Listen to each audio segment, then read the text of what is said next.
Hi, everyone on YouTube. Welcome, artisans and crafters, and welcome to Check It Out with Carmella-T. So I am going to show you how to do a layout and design, and I want to show you actually 4 different methods that you can use to do your layout and design. And the very first one is we will do a typical Boro Sashiko Inspired layout and design. Now, first thing, couple of things to consider is you may need an iron.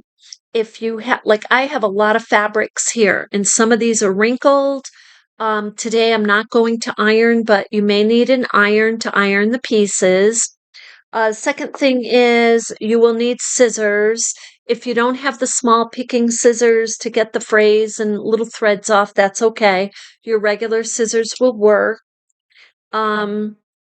If you're going to add a design like I did on some of my coin pouches of ink, stamping designs, you want to consider the denim being light enough so that your stamp image will show. And you want to also use a swatch, kind of test it out. Now, the pieces we're working with, this is a larger one, but the pieces we're working with typically are 12 by 7. So this larger piece I have here is about 16 by 8 or 8.5. So, but we're working with typically 12 inches long by 7 inches wide, and then you fold it and test it to make sure that's kind of what you want your pouch to look like. Now, I do not cut according to spec because I am going for a humble, raw, primitive type of style. That's kind of how I like to emphasize the slants, the jags, this and that, and that's so I don't cut according to perfect spec. So, with that said, we will dive into this, and you will be surprised on how fast this can go. Now, the other thing you want to consider is having a piece that is the full length and width with a little bit of a margin even, so a little bit wider and a little bit longer, about 1/8 of an inch, to make sure so you have for your lining.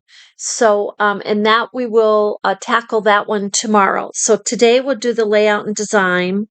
Now I have a very small piece here, but I have this cat themed. So this is going to be a little bit of a test. So when this is folded, that's what it's going to look like. And so this is the side that I want to put my cats on. Now look, I only have 2 fabric prints here, and these were given to me. I have prints that were given to me. I have prints that I traded for, that I bought at the thrift shop and that my family gave to me. So we're going to play around with this, and we'll add some other fabrics in there just to see how it looks. We may not keep this particular design, but this is definitely for an example. So this particular piece is about 12 by 7. So it's not really big. And we have obscure shapes here, which is great. We want to work with those. If you have a margin like that at the bottom, you can either clip it off or keep it. So I'm cutting these down a little bit to be relevant to the size of my denim that I'm using for my purse. Now, with that said too, I love shapes that are really obscure. So I may do something like this, and I may use those shapes and I may not, but I may want a shape like that. So, and then I will cut a couple that are smaller. So let's begin this one. And so this is our front. Now, this is the flap. So we want to consider which way do I want these cats to go? So I kind of do in this particular project. I would like the cats to be facing right side up, basically, because I do want people to be able to see the cute little cats.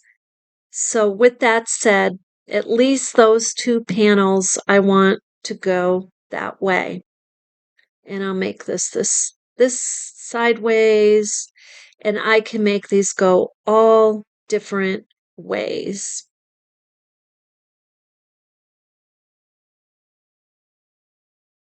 You want, whatever your design is, you want about 1/8 of an inch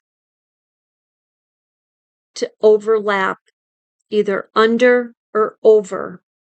So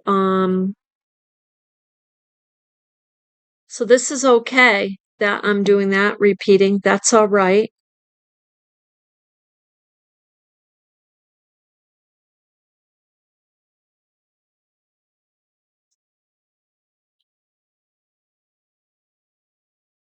This is really cute. This fabric is just really adorable. If you love cats, right? This will work.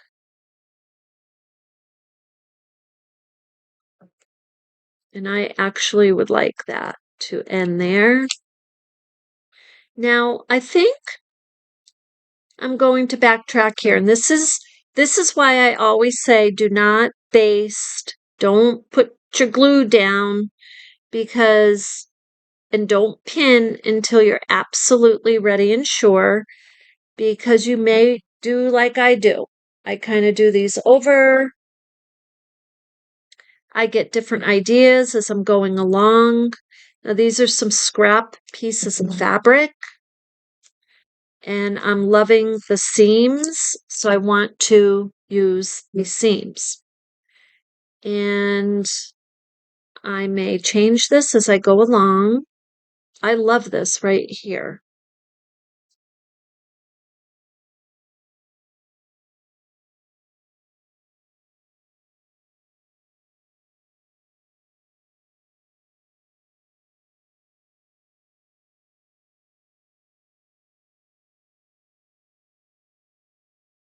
This is me creating in real time, basically.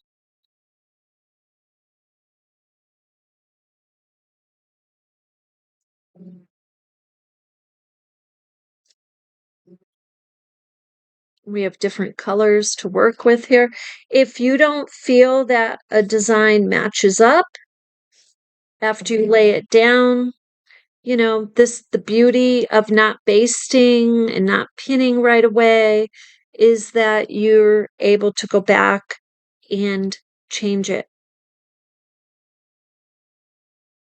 Now this might be on the fold, so I'm going to want to test this in a few.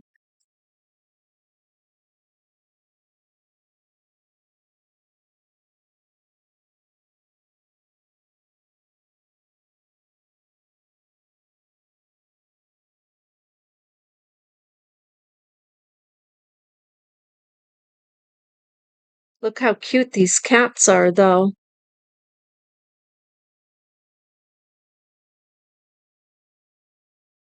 I'm going to take that out, actually. And I have my 1/8 of an inch here. You really want to be mindful of your 1/8 of an inch, because if you don't have it overlapped enough, it will pull apart as you're sewing. And you'll see that. That will become very evident to you. And it will be like, oh man, it will make you want to do the whole thing over. And now you're probably wondering, why are you not going from the corner across and over and back and forth? Because you do not have to. You do not need to approach it that way. Now, when we do Kwandi, which we will be doing Kwandi again, that method is different. And you do want to follow a basic order of going around, because if you don't, you don't come out with the Kawandi effect. So, but this is Boro Sashiko. So this is building your patches. And remember with Boro Sashiko projects or items, the it's mending. Let's say there was a hole here, so they would put a patch. And this is what I love about it. That patch could go this way. So for this project, we're not going to be going on angles. I'm not going to be putting tears and then sewing. We're going to get to projects like that. But for this project, we're simply following just a method of building. We are building our blocks, our Boro blocks, basically.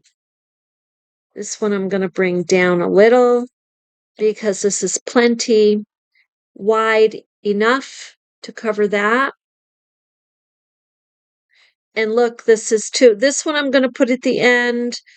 This is definitely well beyond the fold because this is up towards this is going to be your, this is your flap and this is your pouch right here. So let's see, we want a different fabric here, something like that.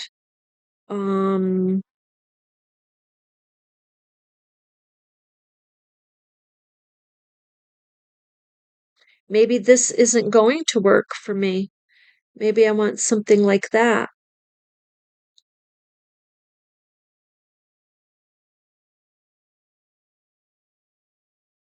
Put this one here. And the reason you can stack them like that is that's the Boro method of mending, is overlapping fabrics, stacking them, for lack of a better word, which I love. I love the method of stacking.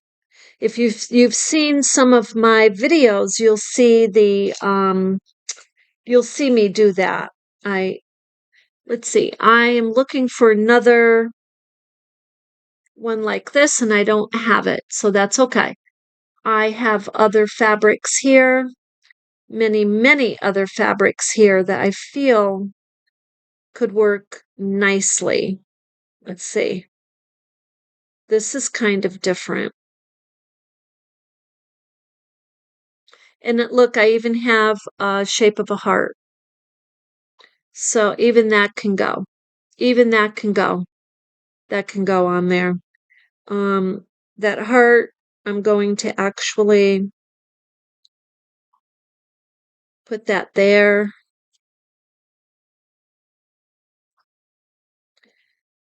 I'm going to give it a little contrast. We'll put the yellow there. And actually, this is where your little scissors come in good to just kind of trim. If something's a little off, you can use those to trim.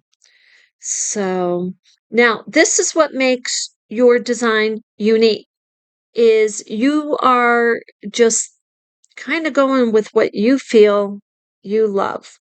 And now so we have these two right here. So I want something different there. And this is what I'm working with. Find my scissors. There we go. So this is the piece I'm going to put here for the moment. And I'm probably going to come back around and change this. I am guessing, just knowing myself. But one thing I totally am going to do is put a bigger piece of the cats here. There. Now, I love that. And I took out my seams. That's Boro building. It's overlapping. Just pretend when you come to a space and it's obscure, or it's right smack in the middle, like, okay, I've got to make sure I'm overlapping these. So I've got to pick a fabric that's going to cover that and overlap. Okay, so that is one method.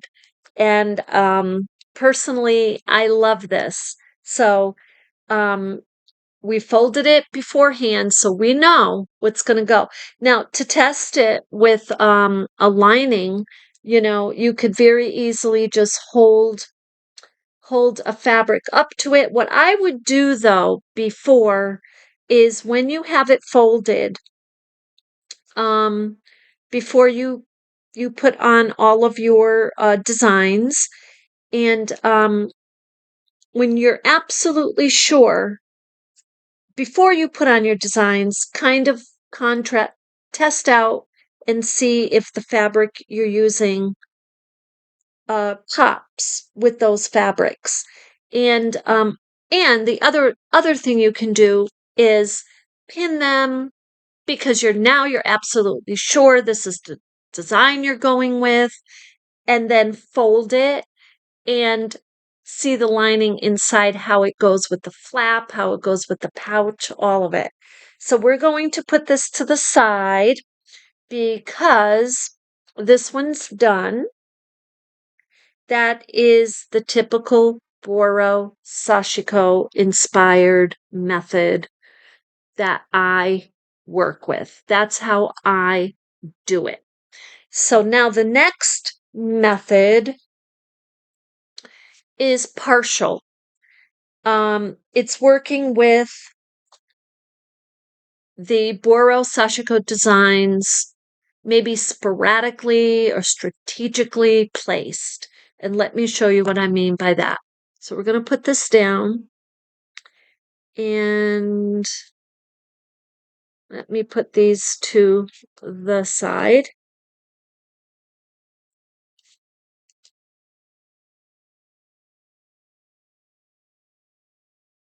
Okay, so here's my flap. There's my flap. And let's say I just simply want pretty design on the flap. This is really nice. I like this. A friend gave that to me, and I really, really like that. So, but I want to play with it a little bit. Okay, I want to dress this up a little bit. Now, let's just fold it because I want to show you what I'm thinking. So, this is my flap here. And I'm like, okay, I want to have something cutesy here on the flap. And again, I am thinking a heart. So right now I'm going to cut a little tiny heart out of this particular fabric, because this particular fabric to me is vintage vibing. I love it. I'm going to turn this around so I can just look at it for a moment. I totally love it.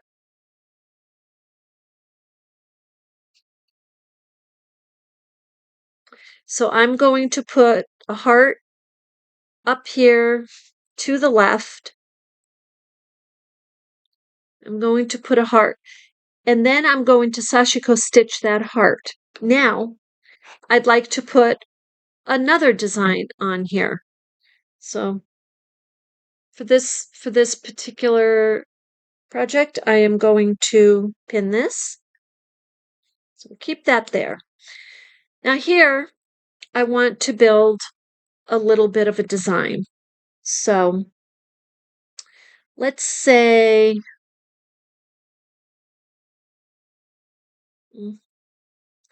I just want something super simple.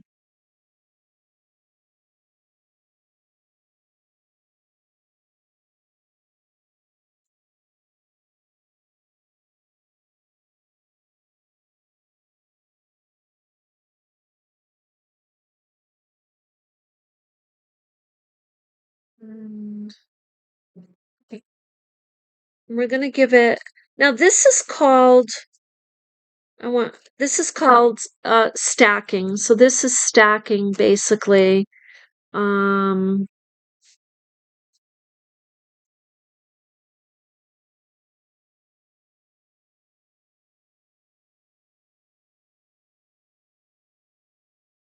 And I personally like to even have another one right there. Let's see here.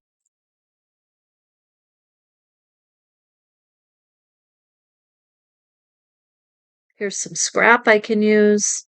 These are really cutesy because this is in the heart. Now I'm going to pin those.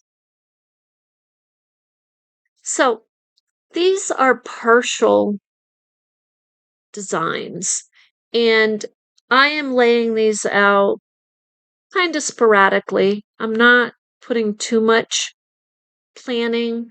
However, you can plan and you can be much more strategic about this and then test it out and see if you like that. So I do like it, but I feel like what I would do is have just this design. So for me, this is what I would do.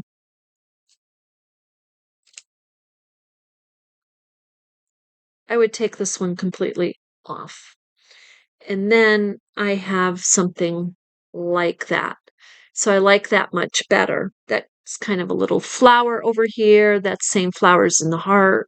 So it's a little more strategic. Actually, I would take this out too. So I would simplify it. And it's all part of the creative process. So that's another cutesy way to make your pouch. And then you have your Sashiko stitching here. As you're making your pouch, you can put designs here. You can put designs in your specific shape or shapes. And so that's another way.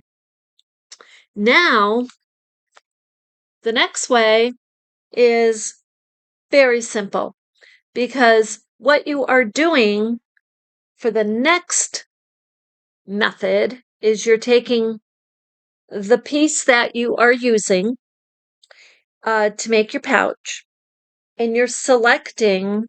So this pouch is going to go like that. So all I need here is I want to use one solid piece. I want one design all out on the front here. So the pouches that I did, this has one design. It has one design for the lining. It has one design for the outside. So to do that, what you would do is cut that one piece, whatever it is you're going to use, and make sure that you have a little bit of a margin to work with. And so when you're stitching it on and it pulls in a little bit and whatnot, then you can go back and trim before, and then put your lining and then fold and stitch. So now the beauty of using one piece like this too is you can play around a little bit with your Sashiko stitching.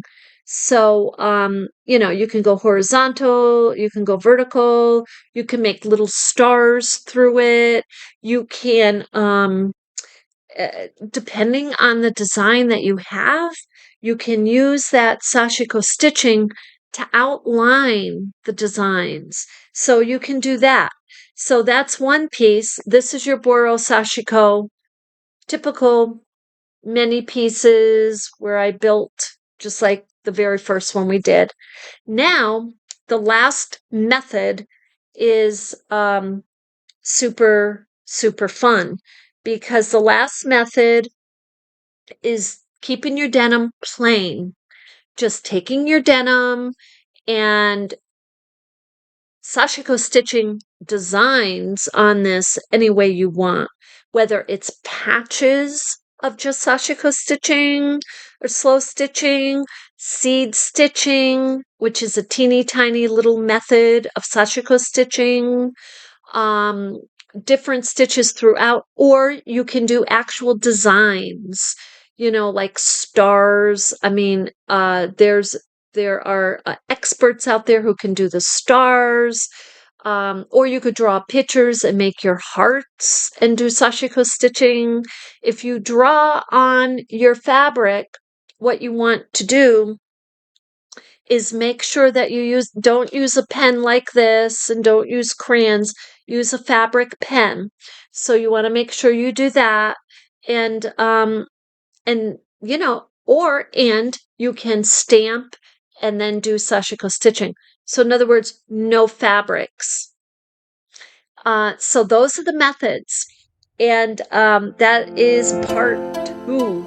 So we will see you on part 3 when we begin stitching our Boro Sashiko coin pouch. So if you have any questions between now and then, let me know. And meanwhile, you have a beautiful night.